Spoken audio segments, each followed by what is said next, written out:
Presidents of Latin America and the Caribbean participated Wednesday in an extraordinary summit of the Bolivarian Alliance for the Peoples of the Americas People's Trade Agreement, ALBA-TCP.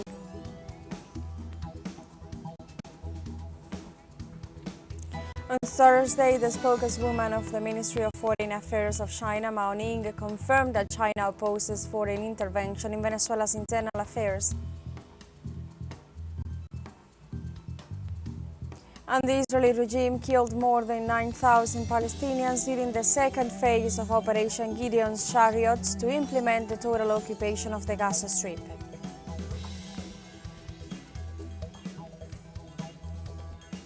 Hello and welcome to From the South. I'm Alejandra Garcia from teleSUR Studios in Havana, Cuba. We begin with the news. Stay with us.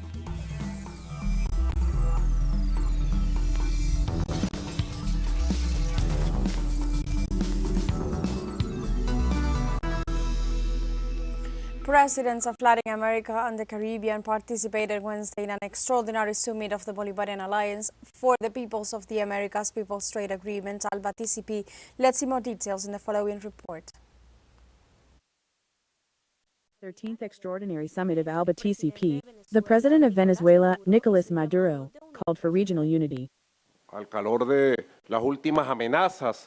In the heat of the latest threats against the sovereignty and peace of Venezuela, we have made a great call as I ratify the national union of all Venezuelans. De todos los venezolanos y venezolanas para garantizar la paz venezolana. To guarantee Venezuelan peace, with sovereignty, with territorial integrity, with respect for the self-determination of the peoples and of our people, in particular the union of all Venezuelans and Venezuelans. And I dare from this tribune of something with the permission of you brothers and sisters of Latin America and the Caribbean. Hermanos y hermanas de América Latina y el Caribe, a llamar a la unión. To call for the union of all the rebel peoples of all the social movements of Latin America, of the Caribbean, of the United States of Africa, and Maya, in defense of the right of the Venezuelan people to sovereignty, to peace, to self-determination, and to their future, their own development. Y a su futuro, a su propio desarrollo. En este sentido, el presidente de Cuba. In this regard, the President of Cuba, Miguel Díaz-Canel, rejected the United States military deployment in the Caribbean, which he described as a violation of the sovereignty of Latin American peoples. La anunciada prerrogativa. The announced prerogative that the United States government intends to grant to its law enforcement agencies to act against criminal organizations within the borders of other states constitutes an unacceptable threat of aggression in violation of the sovereignty of nations in the region, and an additional alteration of the regime of peace and cooperation that the Latin American and Caribbean countries have been striving to ensure. The efforts to guarantee the aforementioned deployment of military naval units to the Southern Caribbean, under the command of the Southern Command, reportedly involving up to 4,000 troops, and presented as a dissuasive act under the false and disproportionate argument of combating drug trafficking cartels. This has been said and is being promoted by the most narcotic state in the world, the United States. Más narco que hay en el mundo, que son los Estados Unidos. Mientras, el presidente de Bolivia. Meanwhile, the President of Bolivia, Luis Arce, urged the defense of Latin America and the Caribbean as a zone of peace. No hay duda. El fascismo nos acecha. There is no doubt that fascism is stalking us, and the peoples of Latin America must prepare ourselves to resist and defeat. Bolivia joins the firm voice of ALBA-TCP to reject all forms of interference, and to reiterate that Latin America and the Caribbean are and must continue to be a zone of peace. The true security of our peoples is not built with the presence of warships or the deployment of foreign troops, but with more integration, more social justice, more democracy, and more sovereignty. Más democracia y más soberanía. En la misma línea, el copresidente de Nicaragua. In the same line, the co-president of Nicaragua, Daniel Ortega, reaffirmed that the region must prevail as a zone of peace, overcoming any differences. No solamente agreden, destruyen They not only attack, destroy, and murder in those regions, but they also attack and threaten our region, Latin America, and the Caribbean. We have declared a peace zone. That is how we declared it. That is how we decided. And that is how we are moving forward. Así lo declaramos, así lo decidimos y así estamos actuando. In spite of the contradictions that may exist, in spite of the differences that may exist in Latin America and the Caribbean, we are marching, we are moving forward, overcoming the aggressions of those who are destroying the people back there in Gaza. Allá en Gaza. En este contexto, el primer ministro de In this context, the Prime Minister of St. Vincent and the Grenadines, Ralph Gonsalves, recalled the legacy of Chavez, precursor of Latin American and Caribbean integration. Yo sé que Chávez solía decir, y colocaba su mano así. I know that Chavez used to say and put his hand like this, and he said ALBA is a fist, and it is important to keep that fist clenched, that unity, because that unity means solidarity. Porque esta unidad significa solidaridad, y al mismo tiempo tenemos que asegurarnos de que ese puño tenga fuerza. And at the same time we have to make sure that this fist has strength by improving solidarity, all around it, everywhere. Si no lo hacemos, nos daremos cuenta de que If we don't do that, we will find that ALBA and the member countries, but they will not have impact that we want them to have beyond the borders of ALBA. impacto que nosotros queremos que tenga más allá de las fronteras de ALBA. En su declaración final, el ALBA-TCP apoyó la iniciativa In its final declaration, ALBA supported the initiative of the President pro tempore of CELAC, Gustavo Petro, for the region to take a position in defense of peace, unity, and security. 7. Respaldamos el llamado del presidente pro tempore. We support the call of the President pro tempore of the Community of Latin American and Caribbean States, Gustavo Petro, President of Colombia, to an urgent meeting of foreign ministers of the region to establish a joint, dignified and sovereign position in the face of the threats of aggression and interference against Venezuela, and any interventionist attempt that threatens the peace of Latin America and the Caribbean. Muy importante, porque nosotros representamos el 30%. We represent 30% of the governments of CELAC together with other governments. As Ralph says, we are supporting the initiative publicly announced by President Gustavo Petro 8. We reaffirm the freedom and independence won more than 2 centuries ago, and we proclaim our unwavering decision to defend peace, unity, and regional security free from all forms of foreign intervention. La paz, la unidad y la seguridad regional libres de toda forma de intervención extranjera. Desde la cumbre ALBA también se anunció que From the ALBA summit, it was also announced that a maritime transport fleet will set sail on Thursday, August 21st, to strengthen commercial exchange among the countries of the bloc. In this context, the ALBA-TCP organization published on Thursday the final declaration resulting from the 13th extraordinary meeting of heads of state.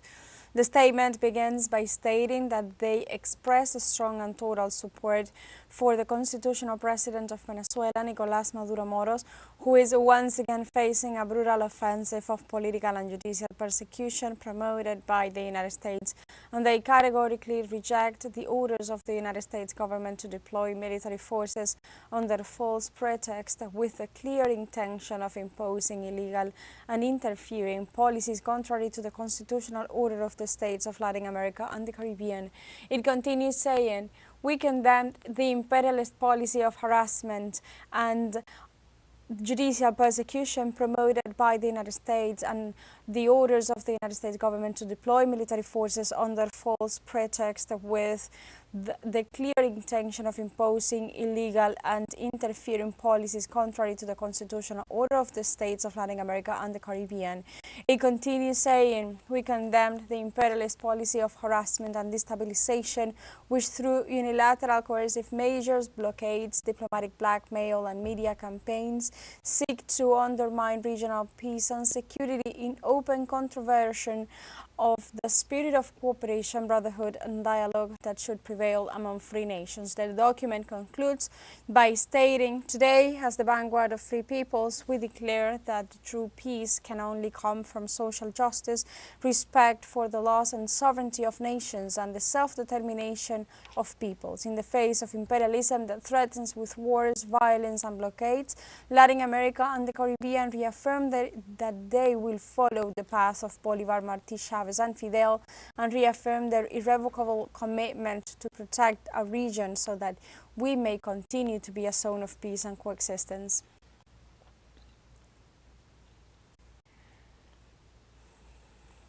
And now we have a short break coming up, but first remember you can join us on TikTok at teleSUR English, where you'll find news in different formats, news updates and more.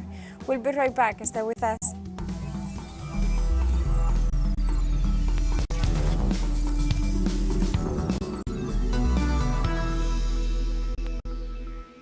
Welcome back to From the South. On Wednesday, Venezuela's Defense Minister Vladimir Padrino Lopez warned the U.S. government that any attack on the Bolivarian nation would be perceived as an attack on the entire region.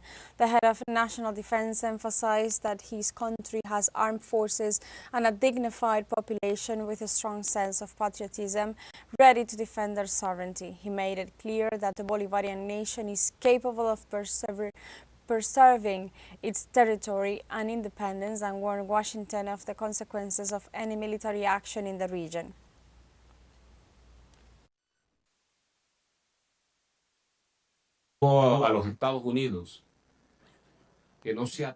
I tell the United States not to dare to interfere here in Venezuela. I say this on behalf of the Bolivarian National Armed Forces, who feel this in their hearts and in their blood.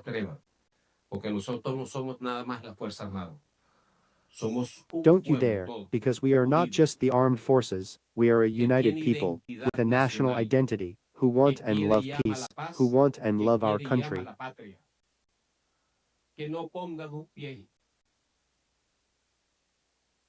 Don't set foot on Venezuelan territory and attack our sovereignty, because it would not only be Venezuela, it would be an aggression against all of Latin America. Even though there are governments that are vassals loving their imperial masters, even so, there are the peoples. That would be an aggression against all the peoples of Latin America and the Caribbean. As part of the return to the homeland plan, Flight 59 from Bolivia landed at Simón Bolívar International Airport in La Guaira, Venezuela on Thursday. The Venezuelan Ministry of Interior, Justice and Peace reported the arrival of 59 people from various South American countries, including 19 men, 20 women and 20 children. The authorities said that various security forces would be responsible for providing comprehensive assistance to the citizens since the reactivation of the plan. Back to the homeland plan operations, more than 10,631 Venezuelans have returned home as part of the national government's efforts.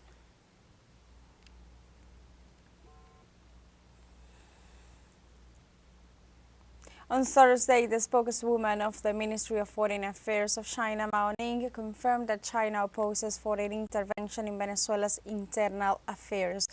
During a press conference, the spokeswoman confirmed that Beijing rejects the use of threats in international relations under any circumstance, adding that she hopes the United States will contribute more to the well-being of Latin America and the Caribbean. In response to a question about the military deployment suggested by U.S. government representatives representatives, she declined to make an official declaration. Mao Ning reiterated China's opposition to any action that violates the purposes and principles of the United Nations Charter.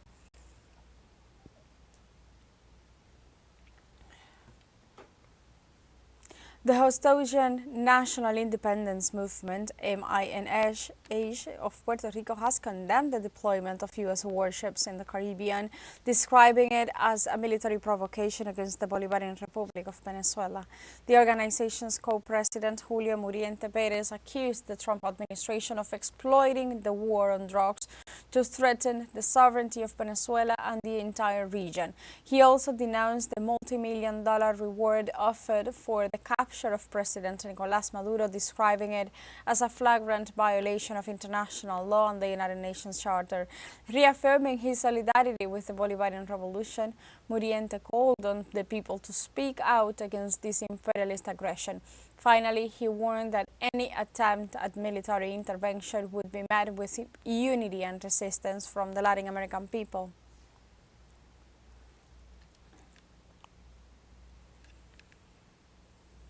Mexico's economy showed a new record in foreign investment during the second quarter of 2025 in spite of the tariffs imposed by the United States.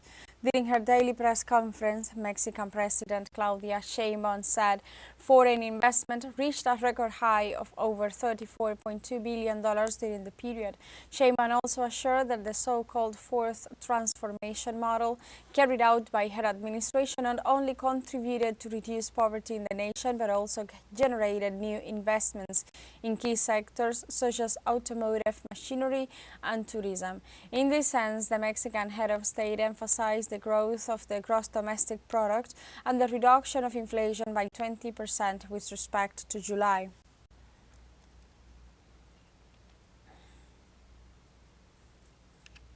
Ecuadorian President Daniel Noboa announced Wednesday the extension of the state of emergency in 4 provinces due to increasing security in the country.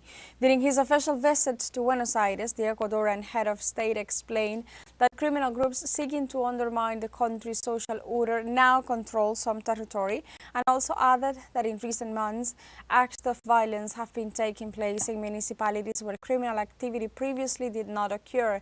In this regard, Noboa ordered the armed forces and the national police to carry out inspections and raids with the intention of restoring public order. Ecuador is suffering a security crisis with more than 4,500 homicides in the first half of the year.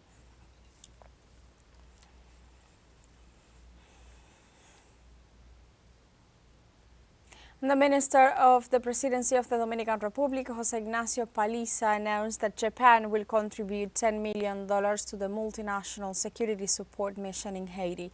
This support aims to bolster international efforts to stabilize the Caribbean nation. This announcement followed a meeting between the Chancellor and Yoshimasa Hayashi, head of Japan's Cabinet Secretariat, during which they discussed the need for a joint response to the Haitian crisis. The Dominican diplomat emphasized that this contribution demonstrates Tokyo's commitment to peace and security in the Caribbean region. In addition to cooperation with Haiti, the leaders also discussed the two nations' 90 years of diplomatic relations. And we have a second short break coming up, but before we invite you to visit our Facebook page at teleSUR English, there you'll be able to watch our top stories, special live coverage, and much more. Follow our page and activate the notification button to stay up to date on the world's most recent events. Final short break. Don't go away.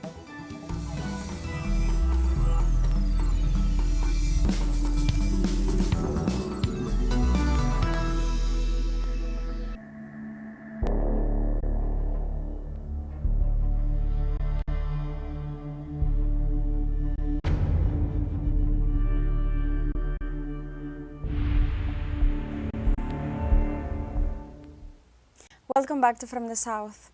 The Israeli regime has killed more than 9,000 Palestinians since the launching on Wednesday of the second phase of the so-called Operation Gideon's chariots that seeks to implement the total occupation of the Gaza city. According to the Gazan government's press office, over 36,900 people have also been injured during the operation. The figure includes children, women and the elderly people who are the most vulnerable population sector in the region. The press office also informed that other victims include men shot in cold blood by Israeli forces at humanitarian aid distribution points and in aid convoys entering the Gaza Strip.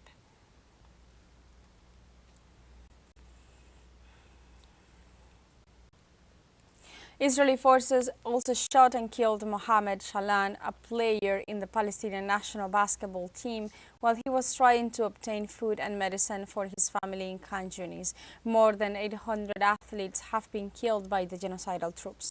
Shalan, also known as the Earthquake, was one of the country's most prominent athletes. His death has caused great shock within the Arab sports community. Over the past 24 hours, Palestinian sport has also lost Salem Shaer, the equipment management manager of the Shabab Rafah club, and Ahmad Jurani, a former player for the Al Salah club. According to the Palestinian Football Association, more than 800 athletes have been killed in Gaza since October 2023, and at least 288 sport facilities, including gymnasiums, clubs and stadiums, have been destroyed or damaged as well as a result of Israeli attacks.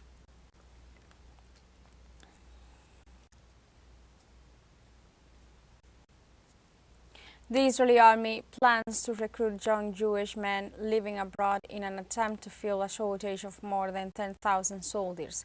This initiative seeks to make up for the military deficit aggravated by the increasing ultra-Orthodox deserters and will focus on countries such as the United States and France, with the aim of attracting between 600 and 700 volunteers annually.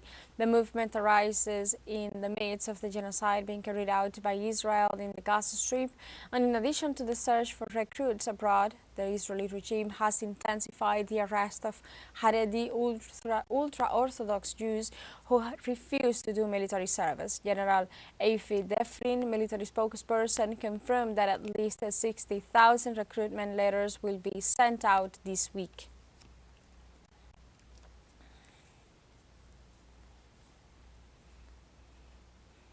A tribute to the historical leader of the Cuban Revolution, Fidel Castro, began on Thursday in Turkey for the 99th anniversary of his birth.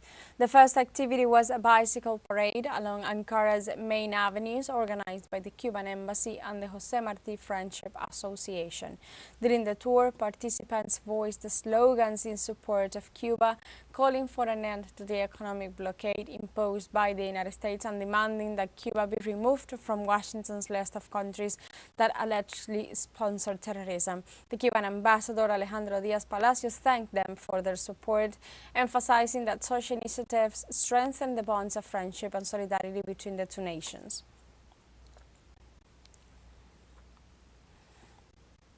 And like this, we have come to the end of this news brief, but you can find these and many other stories on our website at telesurenglish.net and join us on social media. We are on Facebook, X, Instagram, Telegram and TikTok as well. For Telesur English, I'm Alejandra Garcia. Thank you for watching.